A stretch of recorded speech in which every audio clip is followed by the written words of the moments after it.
Kim here, and welcome to my top 5 games of 2014. I am joined by part 2 of Hat Films, and that is Ross. Hello. Hello. How's it going? You right? All right, yeah.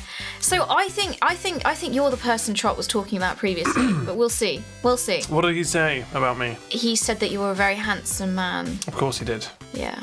He always tells me every day. He also said that you guys have this weird hive mind thing, that you're always connected to each other, and if he was to have a wank, you guys know. Yeah, it's really weird. It's like Matrix stuff. It's bizarre. Okay. Well, on that note, what's your number 5 game of 2014, Ross? It was actually quite hard to choose any of these because I haven't played many games. And they're all AAA titles from the looks of it. But my number 5 had to be, shamefully, FIFA 2015 because Wow. that's the only one I've actually played a lot of, and I think yeah, but I put it in number 5 because it's not exactly. It's filler. Yeah, Yeah. to be honest. Like, I was thinking of like The Last of Us HD remake, but then I haven't actually played it all the way through, and so I didn't think that was fair. Oh my god, so you've put FIFA Yeah. over The Last Because I haven't of played it. Us. It's not fair. It's not fair for me Yeah. to just say assume that it's all good. But have you because- enjoyed what you've played of The Last of Us? Yeah, but I haven't played much of it. Okay. That's the thing. I haven't played enough to be like, oh yeah, this is a really Wow, good game. yeah. Otherwise, I'd just be like kind of some sort of hipster, like just following the bandwagon. Whereas I've actually played a lot of FIFA and I enjoyed it. Yeah. I haven't really played FIFA Is it before. any better than FIFA 14? Didn't play it. Honestly, I've never played any FIFA before that, so that's probably why I liked it. Okay. So there you go. I've actually played a lot of FIFA. Oh, really? Because working in official PlayStation magazine, when I used to work at Future, it was the game that went on every lunchtime right, okay. that everyone would play. And sometimes they would dabble in pairs, sometimes it would be back to FIFA. Then we managed to get Halo 3 going. So it's competitive. But yeah, so it lunchtime. was just, competitive lunchtime drop-in. And I hated it because it just seemed really buggy. Like, really To be buggy. honest, there was an update recently that made it like flicker a few times in terms of like the frame rate, and that was a bit annoying. Yeah. But before that, it was fine. But I haven't played it in a while, so Yeah, but there we go. there we go. FIFA. FIFA. Should we go on to the next one? I'm a bit thrown off, You're Ross. too thrown off. You're too. I'm a bit. My head is reeling. I think you're the only one in I know. Yogscast as well I probably am. to like play I sports don't games. play World of Warcraft. I mean, I could put Hearthstone. Can I change it? Can I change it now? Now that I've said it, I've just realised that I do play some Hearthstone, and I actually prefer Hearthstone. Okay. Should I say that? You can. I'm say changing that. it to Hearthstone. You can change it to Hearthstone. Forget anything you heard before. The last two and a bit minutes, it's gone. All right. Okay. Lost like tears in rain. Exactly. It's now So do you want Hearthstone. me to? Yeah. Ross Hornby, what was your number 5 Oh. game of 2014? Oh, thanks for asking that brand new question. It was Hearthstone. Okay. Why? Because I really enjoyed playing it. It's it's really hard to get good at, and you have to be very tactical. But I'm not very tactical. But when you win, it's really fun. It's really like, Yeah. oh yeah, wow, I actually did okay. But normally against another noob. So as long as I'm against noobs, it's fine. Are you one of these people who spends a lot of money on it, like No. Duncan Jones? No, I have not spent anywhere near amount as Duncan Jones. I think I bought one pack once, Yeah. and that was just to see whether I'd get legendary. But I think you have to really invest Yeah. to get any legendaries. So. I'm pretty sure Duncan spent like hundreds, literally hundreds. And I'm not willing to do that. So Yeah. I'm Same. not good enough Yeah. yet. Yeah, One maybe day. we'd get better though if we did actually spend money on it. Maybe we should just go empty our bank accounts now and do that. Okay, we'll be back in a minute. Okay, I didn't get any better. No, No. I'm really Did poor you? now. Oh no. I can't pay my rent. Oh well, there we go. So Hearthstone has beaten us. Yeah. That's why it's in the number 5 spot. So there Maybe we go. if you made it your number 1. Maybe. Yeah. They'll make us win. So moving on, what is your number 4? Number 4, this is Shadow of Mordor. Ooh. I'm sure Chop already said that one, didn't he? Because he liked that one. Yeah. It was really good fun. It obviously blended the whole Assassin's Creed, jumping mechanics and then, killing orcs in Mordor, which was always fun. I loved the Lord of the Rings games, so it was good to go back to that kind of world. It's a shame you can't have Aragorn and the other cool ones, but I'm a bit bitter about that. A bit bitter. But it was actually just really fun to play. So yeah, no, It I really seems liked to that. me like Shadows of Mordor was the underdog game of 2014. It Like, was. It nobody wasn't expected exactly. it. Yeah. I didn't even hear about it before it was released, and then everyone was like, "Oh, yeah, have you tried it?" I was like, "Okay, I'll have a go." And yeah, no, it was really good. It was really good fun, and I thought it was quite satisfying to kill the orcs and kind of. I think just all the whole Assassin's Creed element of it was actually really fun. I'm not really a big fan of Assassin's Creed. It's okay, but This one was a little bit kind of had more variety. So I think that's my kind of reason for liking it. Okay, cool. So I put that number 4. Sweet, that's a good position. So moving on to number 3, what was your number 3 game of 2014? Number 3, it was a toss-up between number 2, which is going to be you'll hear, and obviously the one I'm about to say. But it is Call of Duty Advanced Warfare. Okay. Now, we went to see this in Gamescom, and it was... I didn't really think anything of it. Like we saw it and we're like, oh, it's just another Call of Duty game. It's just going to be rinse repeat. And so I kind of dismissed it a bit, and we kind of made fun of it a little bit in the videos. But when we actually got our hands on and actually playing it, and after the whole event and stuff, because you can't really play games at events properly. Especially when devs are just sat behind your shoulder watching you play it. Exactly, and then you can't go to this thing, or you're limited to one map or something. So after the event. And I got a copy. I actually just got really addicted to it because it was really fun. It was actually I enjoyed the new mechanics, which is pretty much like Titanfall in the way you can jump around and stuff. But I just had a lot more fun than I've had before in Call of Duty, and I have played all the other ones apart from Ghost because that was tragic. Yeah. So I had a lot more fun. I'm still playing it now, so I must admit, it won me over. I've got a real soft spot for the Call of Duty series. I know it gets kind of taking the piss out of a lot, and especially multiplayer, because the multiplayer is a bit the people really in it can be, and it's really but I have a real soft spot for Call of Duty. I like the storylines, sort of. I love the cheesy set pieces that they put you through. I actually like the pre-rendered graphics as well. I mean, everyone complains, it's pre-rendered, but it looks nicer, so why not? It didn't really affect the quality of the gameplay. So in the actual campaign stuff, that was actually really good to watch. So, but I like that they're sort of breaking... Kevin Spacey down. Yeah. Well, it's Kevin Spacey in House of Cards mode. I think. Yeah, definitely. But I like that they're sort of breaking away from World War and kind of historical, and now we're going to the future. And I think I first saw it at E3 this year, and when I saw the trailer, and with the kind of jetpacks and the futuristic weapons, and it felt a bit more like Halo for me. I get the vibe. It's Halo, but I got frustrated with Halo because you had to get really good headshots and almost all the time to actually do well. And people already perfected that. So jumping into that brand new, you were always gonna lose. But with this one, I'm loving the weapons. The mechanics are great, and it's good fun. It looks good as well. So you can only imagine what's next, because I've been playing on PS4. Yeah. I'm not really much of a You're PC a filthy shooter. console gamer like me. I'm a filthy console gamer, and Smith never lets me hear the end of it. But I do prefer playing on console mainly. Especially shooters. Bless you. Yeah. I can't play shooters on PC for love nor money. I can play it, but I'm not very good. I'm not very quick. Yeah. So I prefer controller because everyone's on the same playing field, and I'm a little bit better on that playing field. Yeah. But I definitely agree with you. Advanced Warfare, I think for me, I feel like the devs are having fun now. Yeah. They're having a lot of fun. It's a different studio, isn't it? Yeah. They're doing a 3-year thing, so next year it's is it Treyarch next year? I think so. Yeah, it's Treyarch and it's Sledgehammer now, isn't it? Now that Infinity Ward. Then back to Infinity Ward, so I like Treyarch's ones. I loved World at War. That was really good. Here's a little fact for you. Yeah. So I was working for CVG Presents at the time World at War was coming out. Yeah. And I got, because it was a kind of bi-monthly magazine, it was a really big magazine, and it focused on one franchise per issue. Alright. And the Call of Duty issue was about the time that World at War was coming out. Alright. So I got sent over to Treyarch, and I spent a week with them. Oh, really? Literally almost just living in their studio. Jesus. Getting to interview everyone, getting to see the entire design process, every single department, hanging out with the studio head, and helping out a little bit with dev. They probably erased all my kind of work afterwards. Did they hint to any more World War ones? Because I actually enjoyed the kind of historical ones. They're done. Oh. They're done with that.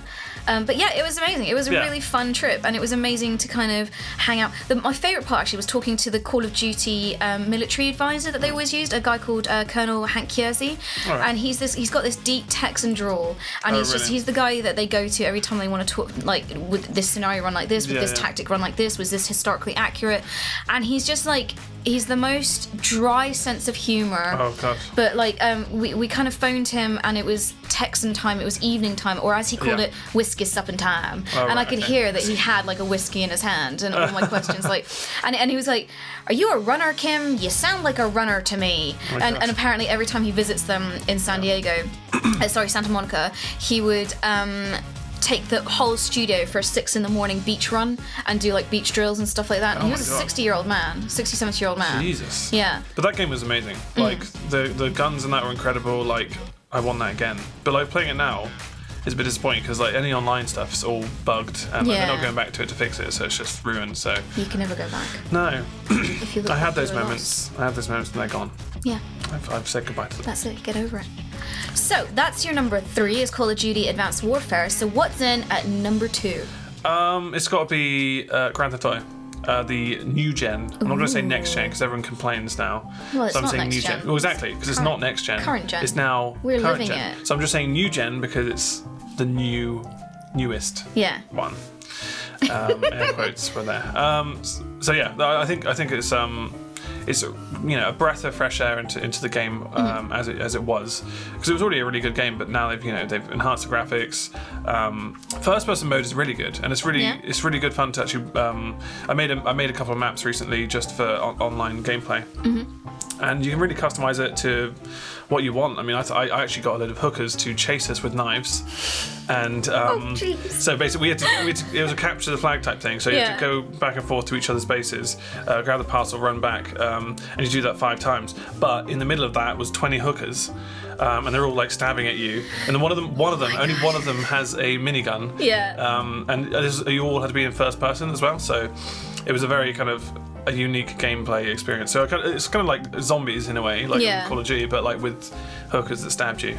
But they had low accuracy, so they weren't amazing. Yeah. But I could have raised that and made it really terrible for us, even though it was already quite bad. But yeah, so like you can have a lot more fun with it, and it's like I think it's just it's a really good game. It's got a big playability factor. I mean, we played so much of it and we're not bored of it yet at all. Yeah. Well, the thing about GTA for me, GTA 5 in particular for me, is that whenever I talk to people who love it, absolutely love it, they never talk about the single player. They never talk about the campaign and the story. Yeah. They always talk about the multiplayer and the multiplayer moments that you get, like you just described there. You know, and that's one thing that makes me it surprises me, because obviously Rockstar, whenever they publish GTA, they're always very focused on like, we got this storyline, and the big reveal this time was there's 3 protagonists. But every time I talk to people who are raving about it, they never talk about any of that, or how realistic the world is, or how detailed it is. It's always the multiplayer. I think what's good about that is the fact that you forget that the world's realistic, because it is, this amazing world that you kind of get sunk into. And the single player is good, and obviously everyone has probably completed it already before they even got to the new gen. So there's kind of like more focus on the multiplayer, where you can literally do anything, create your own stories, and it's literally just a good laugh. But if you'd rather not do multiplayer, the single player is definitely something to give a try, because I had a problem with that, because I really tried to get into GTA 5, because new gen, and I always have a bit of a problem with Grand Theft Auto. I used to play it a lot when I was younger, and it was on PS2, and just used to do that thing of spawning in tanks and just running around like just blowing people up with tanks. So when 4 came out, I tried to play it, but I got really bored of single player. I got really bored of I got bored of the cousin. 4 annoyed me, the whole cousin guy. Just the tutorial being like Roman going, Nico, cousin, I need you to do this. And I'm like, just do it yourself. Exactly. I think that's why the 3 character thing helped, because you have 3 completely different personas. Yeah. And you can kind of like, you have a preference. So like when you get to that next stage, you're like, oh, actually, no, I really prefer going around to this guy. So you can do all of their missions first if you want. And then, kind of pick and choose, which is quite good, really. But I actually liked all of the characters, really. Like it was quite a nice mix, and it made it more interesting. But I mean, did you play through the whole campaign of single player? So I started and I did the first mission for the main guy. What's his name? So it's Franklin, Trevor, and what's the other guy? The older dude. I've dude. literally just forgotten. But I got to Franklin's mission and I was like, okay.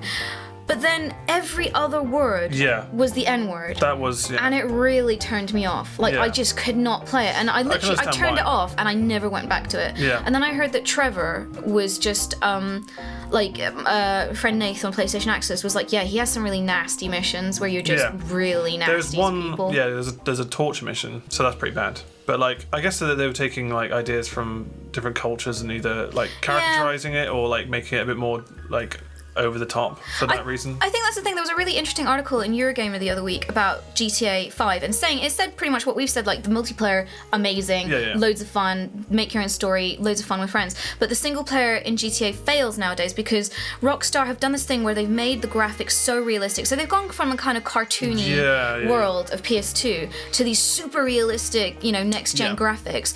But the gameplay and the characters are still caricatures, and they're still cartoony, and they're still like, the worst characteristics or the worst stereotypes being made larger than life. And it doesn't work in like a kind of super realistic world. You can, now go and do horrific things to people. And it looks pretty real. And it makes me feel a bit ill. Yeah, exactly. But then I guess at the end of the day, it's your choice whether you want to do certain things.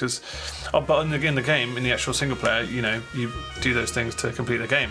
So I guess you can't really get away from it. Whereas in single player, in a multiplayer, you can, just do a load of flying missions and have a laugh on that and kind of shoot people in jets and stuff. And that's what you want to do. So I guess the fact that multiplayer gives you that free roam to opt out of doing anything extreme, then that's because that's the thing. I think that's what GTA really is. It's just having fun. Like all my years of playing GTA and its various like PS2 and then even way back on the first one, like it was the memorable moments that I remember are like being stupid and just doing dumb stuff. And I love watching your videos because like you just do stupid things. And that's fun. And like the map that you've created is fun. And I love that. Like that's ridiculous. Different elements of crazy. And I sort of wish the single player would lighten up a bit, maybe to match that. Maybe I think they're just trying to be edgy because they know that will sell it. Like being edgy and controversial with certain elements will make it do better. But now they've sold the game. They haven't really changed much of the single player, have they? So like even in the new gen version, but because they got multiplayer now, I guess they keep adding to that, which is really good. I think that would be a good idea. I think almost that's like the evolution of GTA. That's what GTA is becoming, is multiplayer. I'd say so. But yeah, awesome. So that's in at number 2. So, Mr. Console Gamer, what is your number 1 game of 2014? My number 1 game is Far Cry 4. Oh my god. I know. It's good. It's really good. Smith didn't like the story for some reason. He thought he said the world was too much like 3, but I had a lot more fun in this one than I had in 3. And I feel like it's a bit more dynamic, a bit more I don't know. I had a lot more fun. And I think they probably took elements from 3 and just kind of boosted them a lot more in 4. I think I'm now like 99.93% complete of the game. I've gone around and collected all of the like ridiculous masks, and I'm trying to get all the chests, but I don't think you actually need to get all those to get it 100%. Yeah, what's that? 0.93. So the 0.93 is arenas. So I've got to get to a level 10, rank 10 in the arenas. Oh my god. And the arenas are a pain in the ass because you've got like just keep fighting people over and over until you get to certain ranks. It's just like a survival kind of element. But it's been a really good fun, and I actually completed it before it was released. It was so good I couldn't put it down. So it was really good fun, and the world was amazing. And I played that on PS4, and like the graphics were amazing on PS4, but they're I don't know if they're much better on PC. I suppose they do look better, but like there were like people said there were some buggy issues and stuff. So on PS4 I had no problems. I think traditionally Ubisoft tend to build their games for console and then port it onto PC, so they're not known for being the prettiest PC devs. Yeah, Far Cry 3 looked really good on the PC there. I remember playing that all on PC, and that was really good. But PS4 just looked amazing. And I kind of wanted to make the most of my PS4 because I didn't have any games really for it, so when I saw that Far Cry 4 was there, I thought, wow, I'll go for a PS4 version instead of the PC and give it a go, and then I just literally didn't put it down. There's so many elements of it that just kind of make it a fun game to play. Like, I literally reset the outposts just to redo them again because it's just so much more fun to go around and do it either stealthily or just, cause havoc with elephants and stuff. Oh my god, the elephants. Yeah. I cleared out an entire outpost just using an elephant. I did the rhino mission where you have to get all the crafting stuff by riding an elephant and smashing into rhinos. So I used the elephant to kill the rhinos. Oh my god! Because at the time I didn't have enough firepower to kill a rhino, so I literally rode an elephant until just kept hitting it. You can ram them. Oh my god! It took quite a lot, but eventually you get to it. The whole crafting thing was good fun. Yeah. And it's a bit morbid in terms of the fact that you have to hunt these animals, but it's quite fun in terms of just having to go around and occasionally get attacked by like a cougar or whatever it is. The honey badgers. Yeah, the honey badgers. There was a honey badger. Did you do the crafting one for the honey badger? The fashion week. I haven't done the fashion week one yet, but I've done like the kind of I've done. I think there was another one that wasn't the fashion week crafting mission, but it was a basic one. But I'd actually managed to get honey badger by that point, out of sheer luck. Like I managed to shoot one with bows and arrows and kill it. The fashion week one, it's just a mental badger. It's like horrendous, and they build it up to be like this horrendous like beast. Yeah. They don't rename what it is, and then you just see this little kind of really hard to shoot like honey badger. It's really funny. Snuffling around on and the you have ground. to shoot it with something really rubbish as well, so like it makes it even harder. So. Oh my god! But it is good fun. I'm looking forward to that. Yeah. Then. So what can you think of any like standout ridiculous moments from Far Cry 4? Because I've had so many like just really dumb things. It's hard to, like specific moments. It's quite hard to say because like there's so many different elements that are really good fun. I mean, I like the whole what's it? The way you go into that world, which is with the tiger. The white tiger? Oh, Shangri-La. Yeah. Shangri-La, that's one. So Shangri-La, like, it's quite an interesting kind of. Yeah. It brings you back to that trippy moment in Far Cry 3 where you're like chasing the Mohawk guy, which I forgot his name. Vass, that's one. Yeah. I'm not very good with names. Or memory in general. So that kind of brought that whole trippy thing back, and like killing those weird masked creatures. The demons, yeah. That's like, really scary, but like also just really epic as well. Because later on you get like a 4 arrows in one, and you start taking them all out. Yeah, it's really good fun. It's just it's a spectacle. Yeah. So it's worth it, even if you're just watching someone play. I think that'd be interesting. Yeah, it's definitely like I had a friend over the other day, and I was playing it, and he doesn't play very many video games, and I was just playing it quickly, and I did something so stupid. He was just in absolute hysterics. Yeah. I maybe set fire to a dog, like one of the rabid dogs. The dolls. Dole, yeah. Dolls, or and how do you say it? Yeah. He ran up to me. I set fire to him. He ran off. He ran off into an outpost and into a red barrel. And it exploded. Oh my God. And took out everyone around him. Jesus. And I just sat there going, just in hysterics, going, I have no idea what just happened. That's crazy. But yeah, it was brilliant. It was beautiful. I did spend a long time just throwing meat out somewhere just to get a specific type of animal to come. Yeah. And like there was just so many bears. I ended up like piling up like 10 bears, waiting for like a snow leopard to come across. Yeah. And eventually a snow leopard came, but like.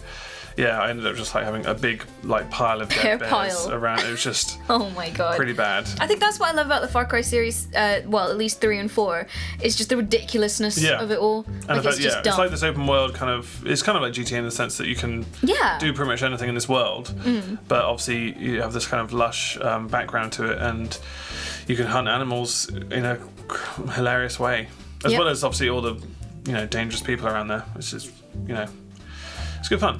It's just a good fun game to play, I think. Yeah, I love it. So yeah, that's why it's number 1. So there we go. So all your games of this year pretty much are AAA title console games. It's shameful, really. I mean, I we play Minecraft all the time, but I wouldn't put it number 1 because it changes all the time. Trot put it at number 4. Did he put it in? With the hat pack. Oh really? Oh, specific. Yeah. Oh, he's plugging the hat pack. I see. I know, right? I was like, don't you turn this into an advertorial? He's turned it into an advertorial. Yeah. But yeah, like in terms of games that these are mainly the games that I played a lot of. Like, rather than just specifically just the best games out there. It's so nice to have a fellow console gamer in the office. Yeah, no, I love. I wasn't originally a fan of like. I was gonna get an Xbox One, but then like when PS4 came out. And kind of I saw the games for it, I thought, well, I'll just get a PS4. They were slightly cheaper, and we all decided to go for them. And then, so Sony won me over. Yay! And now I play everything on that pretty much. Awesome. If I can. Well, thank you very much for joining me, Ross. That's all right. I'll see you guys next time. Bye!